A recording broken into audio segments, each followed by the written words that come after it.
예루살렘의 초막절이라는 절기에 있었을 때일이었습니다.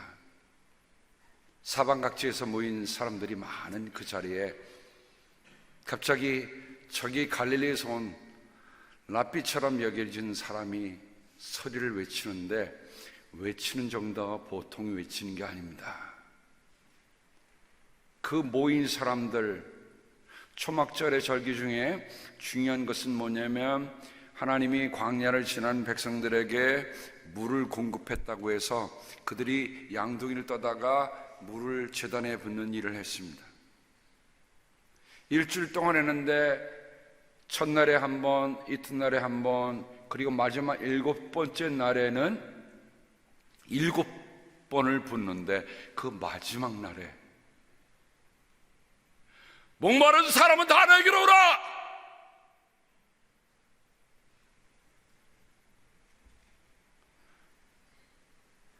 이런 소리가 사람들의 마음을 뚫고 들어오기 시작했습니다. 예루살렘 도성 자체가 높은 산지에 있기 때문에 거기에는 물이 나지 않습니다.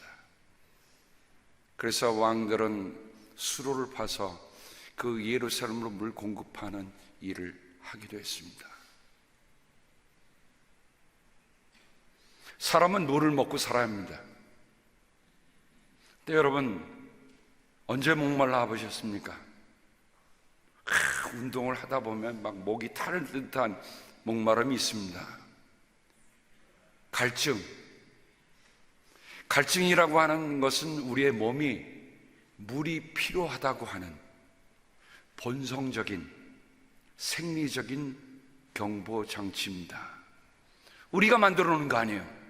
하나님이 만들어 주신 거예요. 그래서 제가 본성적이고 생리적인 것으로 만들지만 실은 누가 만들어 놓으신 경보 장치입니까? 하나님이 만들어 놓으신 경보 장치입니다. 만약 여러분의 집에 파이어 알람이 윙윙윙 울면 여러분 어떡합니까? 제가 한번 새벽 1시인가 2시에 울려서 불이 났게 일어나고 밖으로 나간 적이 있어요. 그때 저희 동네에 있는 사람들이 다 나와 있더라고요. 왜? 파이어 알람이 울리니까. 다행히 아무데 또 불은 나지 않은데 파이어 알람이 잘못 작동됐지만 모든 사람들이 잠을 잘 수 없고 밖으로 나와 있었습니다. 경보장치라고 하는 것은 들어도 되고 안 들어도 되는 게 아니라 꼭 필요한 것입니다. 하나님이 우리에게 주신 여러 가지 경보장치 중에 하나, 갈증, 이거는 굉장히 중요한 겁니다. 왜냐하면 사람이 태어날 때 몸의 90%가 수분으로 되어 있습니다. 사람이 돌아가실 때는 수분이 50% 반으로 준다고 그래요. 결국 왜 주는가? 몸에 수분이 다 빠져나가서 돌아가시는 거예요. 그래서 사람은 보통 통상적으로 80%가 수분이 차 있다고 그래요. 그래서 사람은 걸어다니는 물통이라고 합니다. 물은 목 마르기 전에 지속적으로 마셔야 합니다. 목 마른 다음에 물을 마셔도 되지만 마르기 전에 마셔야 합니다. 어떻게요? 지속적으로. 목마른 사람은 다 내게로 와라, 내가 주는 물을 마셔라 라고 하셨을 때 예수님께서 그 마시라는 말은 한 번 마시고 끝나는 말이 아닙니다. 늘 지속적으로 마셔야 한다는 말씀을 예수님이 하고 계십니다. 만일 우리가 물을 안 마시고 방치해 놓으면 어떻게 될까? 그 중에 우리에게 대표적인 사례가 있습니다. 우리 김재종 장로님, 탈수 강의를 하셨는데 오늘 같은 탈수로 인하여서 정말 사선의 문턱까지 와 계신 것도 모르시고 그냥 급히 병원으로 모시고 가고, 이유는 탈수였습니다. 탈수가 방치가 되면 목숨까지 잃습니다. 예수님의 물이 얼마나 필요한 건가 하는 것을 영적으로도 말씀하셨지만 육적으로도 말씀하신 그 말씀이 생각이 납니다.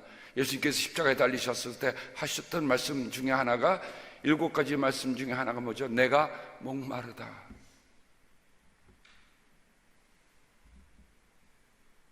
예수님이 채찍 맞고 가시관 찔리고 피 흘리면서 예수님도 뭐가 온 거예요? 탈수가 오신 거예요.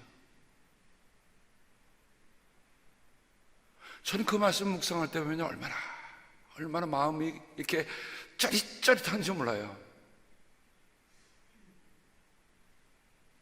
물을 주신 그분도 물이 필요했습니다.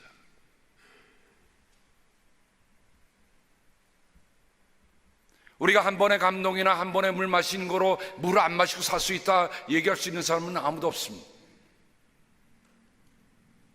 신앙의 과정이라고 하는 것은 평생도록 가는 과정이에요.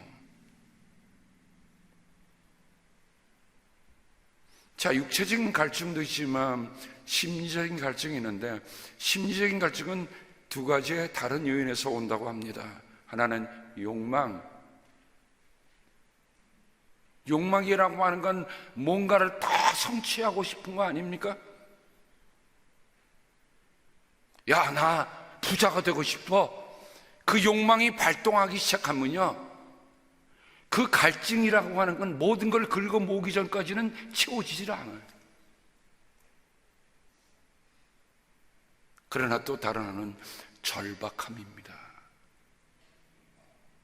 그래요, 욕망이라고 하는 것은 어떻게 보면 정말 우리가 느끼한 욕심에서 비롯되는 것이라고 한다면, 절박함이라고 하는 것은 정말 다 바닥이 났기 때문에 오는,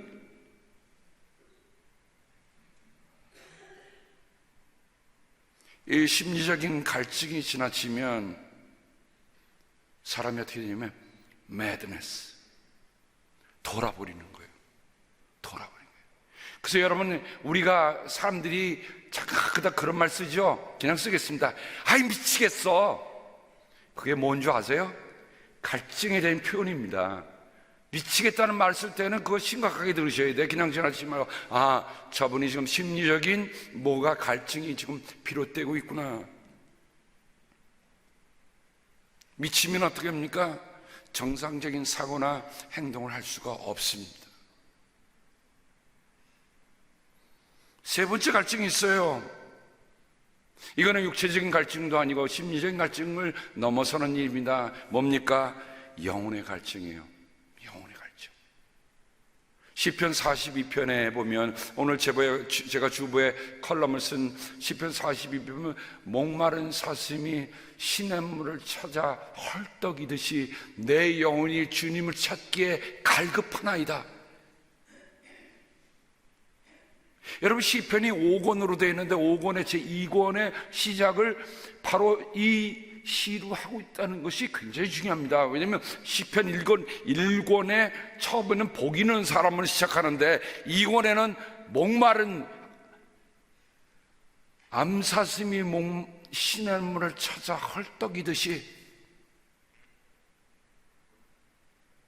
하나는 복 있는 사람이라고 한다면 2번째는 영혼의 갈증을 느끼는 사람에 대한 얘기를 시로 읊고 있습니다. 육체적으로 다 채워지고 심리적으로 다 채워져도 영혼의 갈증은 이런 것들하고 다르다는 겁니다. 근데 제가 말씀을 준비하는 건데 문제는 뭐냐면요, 육체의 갈증이나 심리적인 갈증은 금방 표현이 돼요. 나타나요. 알 수 있어요. 근데 영혼의 갈증을 사람들이 모르고 산다는 게 이게 문제예요. 많은 사람들이 이 사실조차 모르고 삽니다. 우리는 지난주에 니고데모라고 하는 유대 산헤드린 회원 70인 중에 한 명인 헌재 재판관인 한 사람을 우리가 말씀을 나눴습니다. 그가 밤중에 예수님을 찾아왔습니다.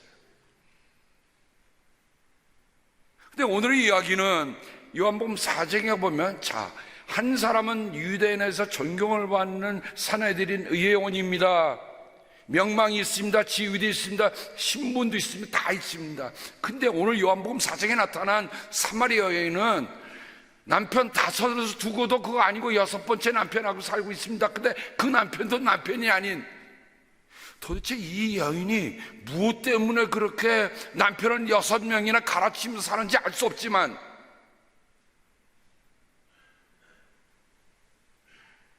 이 여인이 뜨거운 대낮에 물을 길르러 나왔다. 사람들이 뜨거운 때, 이 사막에서는 뜨거운 데 나가는 사람이 아무도 없습니다. 그러면 분명 이 사람은 눈을 피했다는 거예요. 니고데모가 밤중에 눈을 피해왔듯이 이 여인도 눈을 피해서 그저 육체 갈증을 만족하기 위해서 물을 길르러 나왔습니다. 이 두 사람의 신분의 차이는 하늘과 땅입니다. 근데 두 사람이 가지고 있는 공통점은 갈증을 느끼고 있다는 것입니다. 니고데모에는 영혼의 갈증이 있고 사마리아는 심리적 갈증과 육체적인 갈증이 있습니다. 그런데 이 두 사람을 보면 근본적인 갈증을 해결할 길이 그 자신들에게는 없다는 것입니다.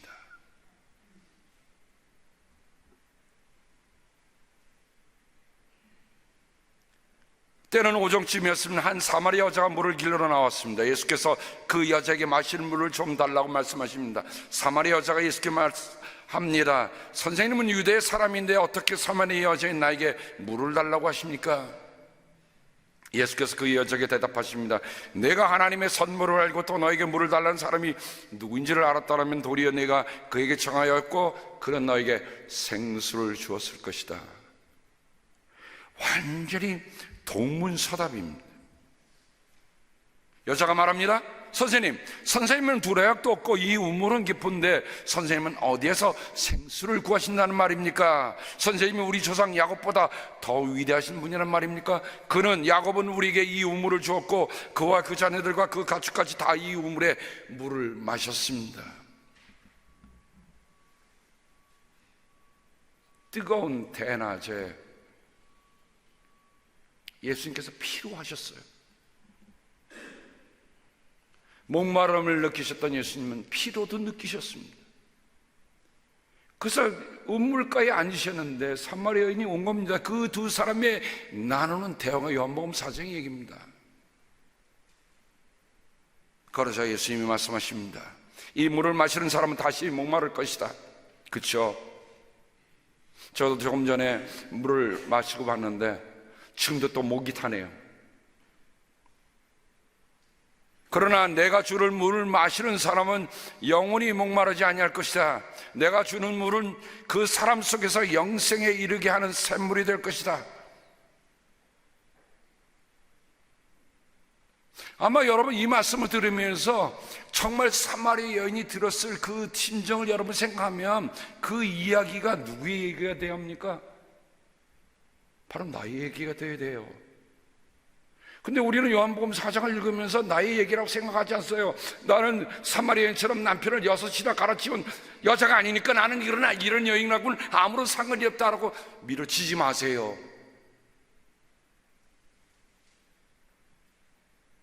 사람의 근본적인 영혼의 갈증이라고 하는 것은 그 사람이 학식이 많고 적고 소유가 많고 적음에 딸린 것이 아닙니다.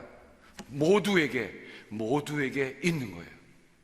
그러나 모두에게 있을 이 문제를 실은 더 절박하게 여인은 이 여인이 먼저 얘기를 알고 있다는 겁니다.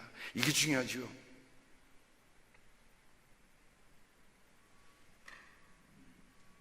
선생님, 그 물을 나에게 주셔서 내가 목마르지도 않고 또 물을 기르러 여기까지 나오지도 않게 해주십시오.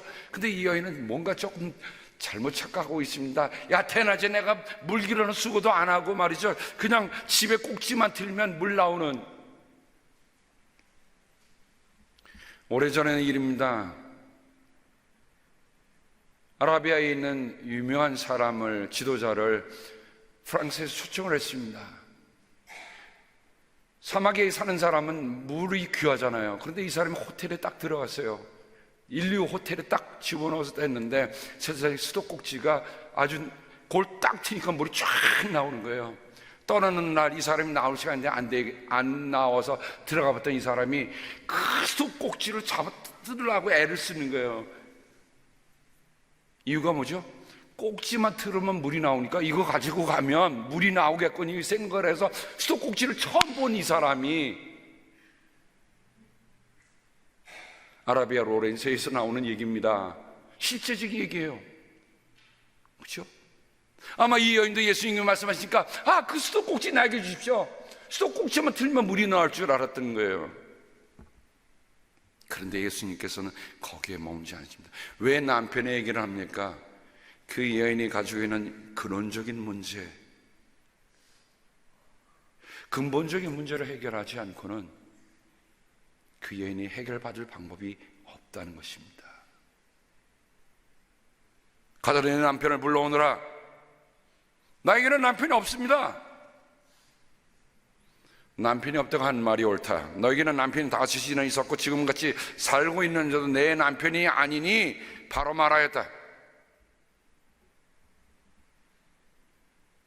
한 번도 만나본 일이 없는 한 유대 남자가 물을 달라고 하더니 이게 무슨 좌파를 깔아놓은 무슨 도사도 아니고 말이죠. 갑자기 내 남편을 데려오라니요. 그래, 네가 5이나 했고 지금 살고 있는 사람도 남편이 아니다. 그러니까 이 여인이 깜짝 놀라면서 뭐라고 하는 겁니까? 선생님, 내가 보니 선생님은 예언자이십니다. 우리 조상은 이 산에서 예배를 드리는데 선생님의 사람들은 예배에 드려야 할 곳이 예루살렘이라고 합니다. 이제는 화제가 바뀌기 시작합니다. 뭐로 바뀌어요? 예배라고 하는 건 뭡니까? 하나님을 찾는 거예요. 사마리아 사람들은 예루살렘 가서 하나님을 찾을 수가 없습니다. 그래서 그리심산이라고 하는 그 가까운 산에 올라가서 하나님을 찾았던 거예요. 예수님이 말씀하십니다. 여자야, 내 말을 믿어라. 너희가 아버지께 이 산에서 예배를 드려야 한다거나 예루살렘에서 예배를 드려야 한다거나 하지 않을 때가 올 것이다.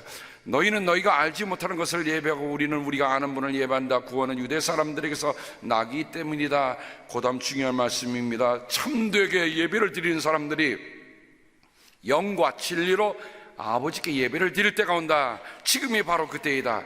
아버지께서는 이렇게 예배를 드리는 사람들을 찾으신다. 하나님은 영이시다. 그러므로 하나님께 예배를 드리는 사람은 영과 진리로 예배를 드려야 한다. 여자가 말합니다. 나는 그리스도라고 하는 메시아가 오실 것을 압니다. 여기 보세요. 참 놀라운 일 아닙니까? 비록 살아가는 인생 자체가 여자의 일생에 나오는 그 여자의 같은 인생을 살고 있지만 이 여인의 근본적인 마음 깊은 곳에 속에는 누구를 기다리고 있어요? 이 남자 저 남자 가르쳐도 하나도 해결이 안 되는 문제인데 이 여인이 가졌던 문제가 뭘까요? 이 여인의 마음속에 있던 그리스도. 어떻게 보면 이 여인은 남편 속에서 그리스도를 찾았는지도 모르죠. 이 남자 만나면 메시아처럼 보일까? 저 남자 보면 그리스도처럼 보일까? 나는 그리스도라고 하는 메시아가 오실 것을 압니다. 그가 오시면 우리에게 모든 것을 알려주실 것입니다. 여러분, 니고데모만 영혼의 문제에 대해서 관심을 갖고 있나요? 유식하고 신분이 높은 사람만 갖고 있던가요? 아니에요. 사람들에게 손가락질하고 사람을 꺼려하는 이 여인에게도 영혼의 문제는 깊이 자리하고 있다는 것을 우리가 봅니다.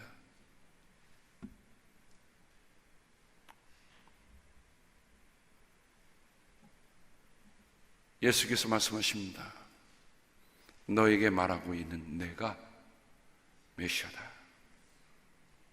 내가 찾고 있고 내가 기도 이루는 바로 그 메시아다.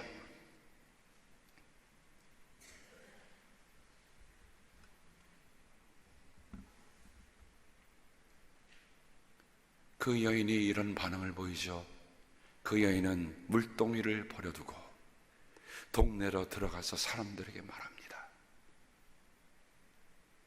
내가 한 일을 모두 알아맞히신 분이 계십니다. 와서 보십시오. 그분이 그리스도가니까요. 여태까지는 사람을 피해서 숨어다닌 이 여인이 문을 두드려가며 소리를 지르면서 사람들의 관심을 끌었는데, 내가 메시아를 만났습니다.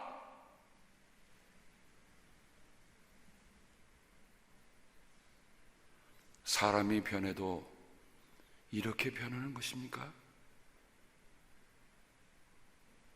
살아가는 게 수치요, 살아가는 게 불행인 이 여인이, 그래서 늘 두더지처럼 박쥐처럼 숨어서 사는 이 여인이 이제는 메시아를 전하는 사람으로 나왔다는 겁니다.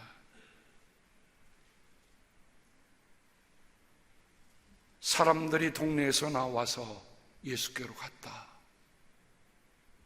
여러분, 사마리아 땅이라는 것은 주전 721년에 북왕국 아시리아가 오면서 거기 있는 사람들을 데려가고 북왕국에 있는 사람들을 집어넣음으로 해서 혼혈을 만들어놨고, 그들이 하나님의 백성이라는 선민의 백성이라는 것을 아주 묵사발 만들어놓은 나라가, 도시가 사마리아입니다. 그가 북왕국을 가리킬 때 사마리아라고도 표현하고, 그 북왕국의 수도가 사마리아였잖아요.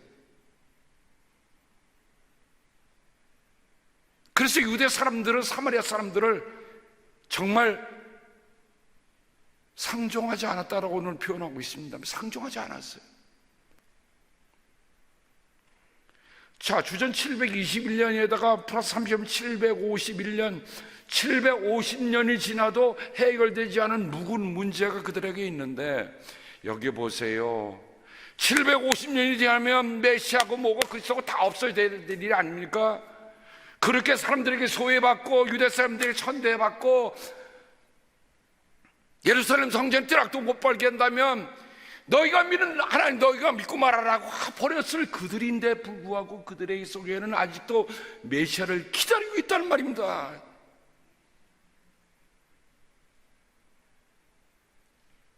저는 요한복음 4장에 그 수가성에 있는 그 동네 사람들의 이야기가,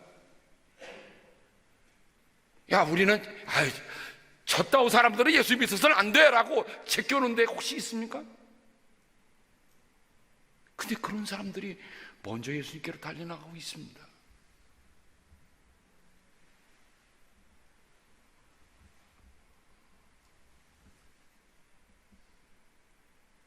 (39절) 나오면 그 동네에서 많은 사마리아 사람이, 많은 유대 사람이 아닙니다, 많은 사람이 예수를 믿게 되었다. 그것은 그 여자가 자기가 한 일을 예수께서 다 알아맞히다고 증언하였기 때문이다. 내가 예수를 만났습니다. 내가 한 일을 다 마친 분이 계십니다. 이분이 메시아가 아닐까요?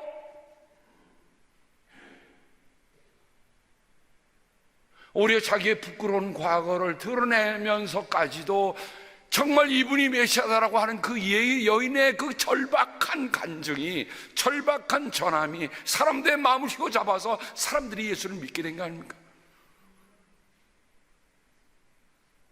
여러분, 예수 믿는 거 점잖게 믿는 거 아니에요?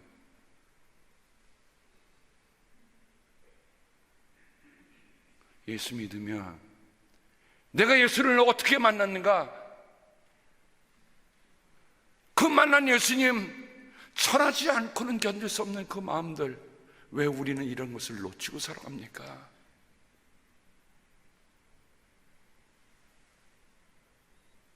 사람들이 예수께 와서 자기들과 함께 머무시기를 청하심으로 예수께서 이틀 동안 거기에 머무르셨다.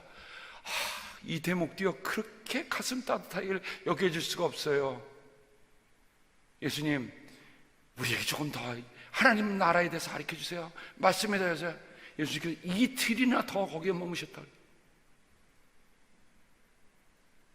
그래서 아마 더 많은 사람들이 이 예수의 말씀을 듣고 믿게 되었다.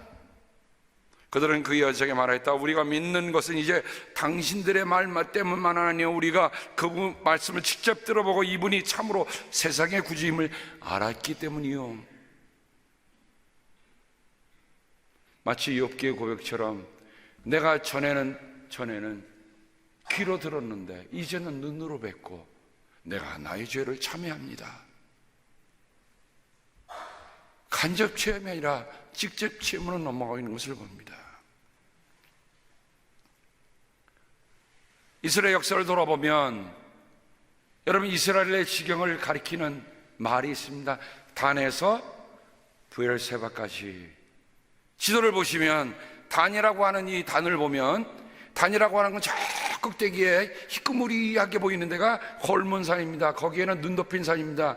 1년 내내 눈이 덮였는데 거기서 눈이 녹아서 어디로 들어갔냐면 단, 제일 꼭대기에 꼭대기라고 생각하시면 됩니다. 거기가 단인데, 단이라고 하는 것이 바로 이스라엘의 물을 공급하는 요단강의 물을, 그래서 요르단이라는 말은 단에서 왔다고 해서 요르단입니다. 그 단에서부터 물이 흐르는 거예요. 단에 가면요, 지금도 물이 콱콱콱콱 쏟아져요. 저기 비디오로 봤는데요, 신기하더라고요. 그 물이 그냥 나오는 게 아니라 쾅쾅쾅쾅 쏟아져 나와요. 그래서 그 물이 흘러서 위에 호수를 해갖고 갈릴리 호수 쭉 되고 사해까지 가는 그 물이 거기서 흐르는 물입니다. 그런데 이스라엘 지경이 단에서부터 제일 밑에 보면 조금만 그 사이에 제일 밑에 자락에 쭉 이쪽으로 가보시면 부엘셰바라는 데까지 갑니다. 부엘셰바라고 하는 것은 서약의 운물이라는 것입니다. 왜 단에서부터 부엘셰바까지 지경을 정해주셨는가? 물이 나오는 곳서부터 물 나오는 데까지 끝입니다. 부엘세바를 넘어가면 네게비라고 하는 광야가 시작됩니다. 사막에는 물이 없어요. 부엘세바가 마지막입니다. 그대로 넘어가 봅니다. 자, 야곱의 눈물은 어디에 있는가? 자, 에발산과 그리심산의 그 중간에 바로 수가라고 하는 데가 있는데 거기에 야곱의 운물이 있는 것을 여러분이 봅니다. 예수님께서 예루살렘에서 사마리아를 갈리로 가는 도중에 있었던 일이 여기에 있습니다. 중요한 것은 뭡니까? 야곱의 운물에서 주님의 운물을 만났다는 거예요.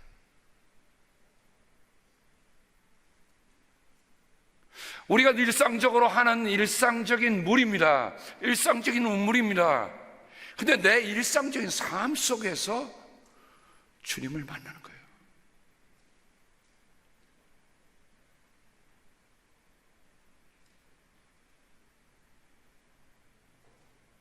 이게 참 중요한데 우리가 이걸 놓치고 있어요.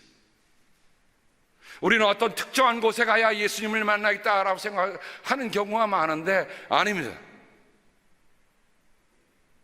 우리가 현재 살고 있는 곳, 내가 필요한 그곳에서 하나님을 만나는 체험을 하고 있다는 거예요. 야곱의 운물이 하나님의 운물이 된 것입니다. 성경에 보면 운물에 관한 얘기가 나오죠. 브엘라헤로이, 나를 살피시는 분의 운물이라. 하갈이 사라의 미움을 받고 아기를 갖고 도망치다가 물이 떨어져서 다 죽게 됐는데 주의 천사가 눈을 떠서 보니까 거기에 물이 있더라. 그래서 부엘은 운물입니다. 라헬로이, 나를 살펴보시는 하나님의 운물이 바로 거기 있다는 것을 알게 되죠. 부엘세바, 하나님과 서약했던 곳이 부엘세바입니다. 야곱의 운물.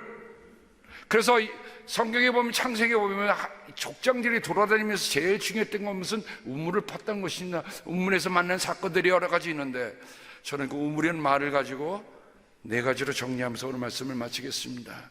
Well,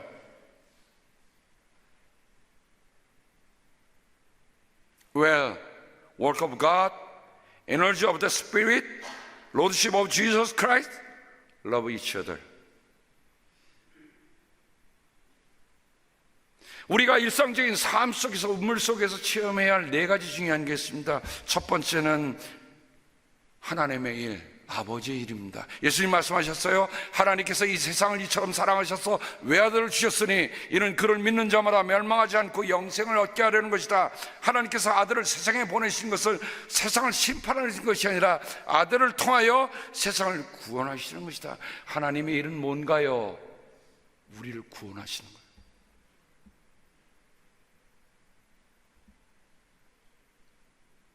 우리가 물을 마실 때마다, 우리가 우물을 기를 때마다 하나님이 지금 나를 위해 일하시고 나 또한 하나님을 위해서 일해야겠다고 하는 마음이 우리 안에 있기를 바랍니다.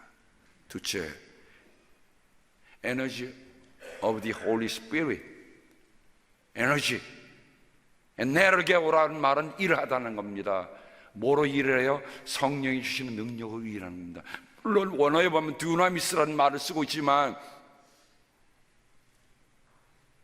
예수님이 말씀하셨습니다.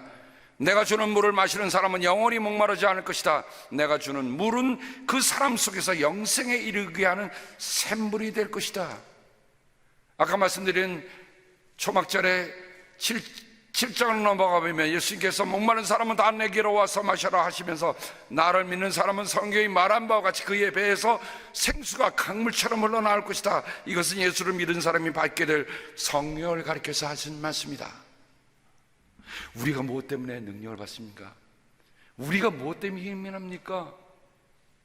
바로 내 안에 들어오신 성령님이 내 생수의 근원이 돼서 단에서 수천 톤의 물이 확 쏟아져 나오듯이 정말 내 안에서 수천 톤은 안 되더라도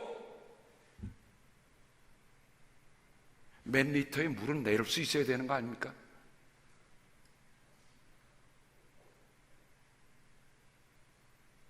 세 번째, 로드쇼 오브 지저스 크라이스트, 그리스도 예수께서 내게 주님의 되심입니다. 요한복음의 결론적인 장에는 20장에 보면 도마의 얘기가 나오죠. 도마는 뭐라고 얘기합니까? 나는 부활의 예수님 했다는 걸 못 믿겠다. 내가 눈으로 보고 손으로 찔러보지 않고는 못 믿겠다. 예수님, 부활하신 예수님이 나와서 도마에게 말합니다. 내 손가락을 입내에서 내 손을 만져보고 내 손을 내 옆구리에 넣어봐라. 그래서 의심을 떨쳐버리고 뭐를 가져라? 믿음을 가져라. 도마가 예수께 대답합니다. 나의 주님, 나의 하나님. 이제 요한복음의 결론이에요. 정말 주님이 나의 주인 되십니까? 우리에게 묻게 하는 질문. 끝으로 love each other, 서로 사랑하라.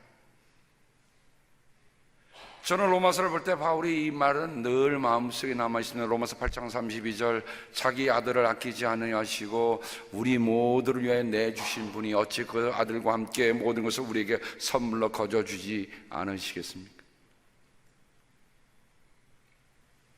여러분, 하나님이 하나밖에 없는 아들을 우리를 위해 내주셨어요. 희생 제물로 내주셨어요. 하나님이 뭘 아끼시겠어요? 근데 뭐 때문에 주신 겁니까?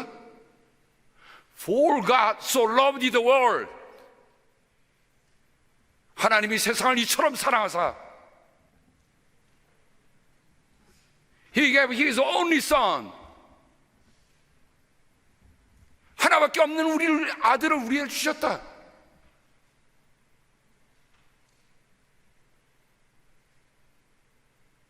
하나님의 사랑이 아직도 우리에게 부족하다는 말입니까? 우리가 그 사랑 말고 다른 것이 더 필요하단 말입니까?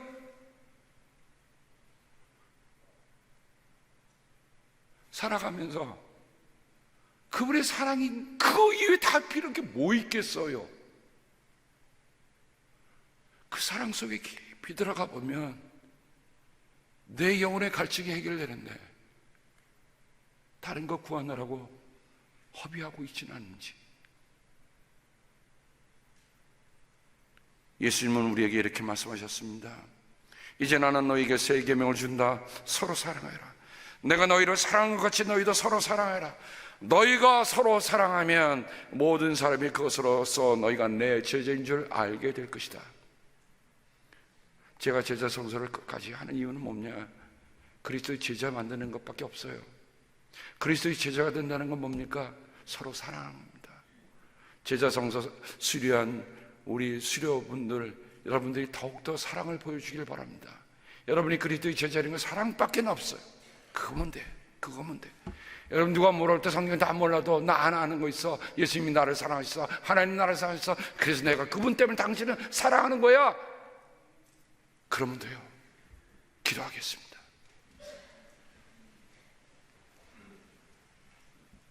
하나님, 고맙습니다. 오늘 살아가면서 우리가 물을 마실 줄 알면서 하나님의 말씀에 대한 갈급함이 우리에게 얼마나 있는지 때로는 하나님의 말씀에 대한 갈급함조차도 잊어버리고 산다면, 아하, 나는 큰 병에 걸렸구나. 하지만 주여, 오늘 우리에게 영혼의 갈증을 한 여인의 이야기를 통해서 우리를 깨우쳐 주신 것을 감사를 드립니다. 주여, 영혼이 목마르지 않은 샘물이 진 성령을 우리에게 부어주셔서 내 배에서 생수의 강이 넘쳐나도록 은혜로 함께하여 주시옵소서. 예수님의 이름으로 기도합니다. 아멘.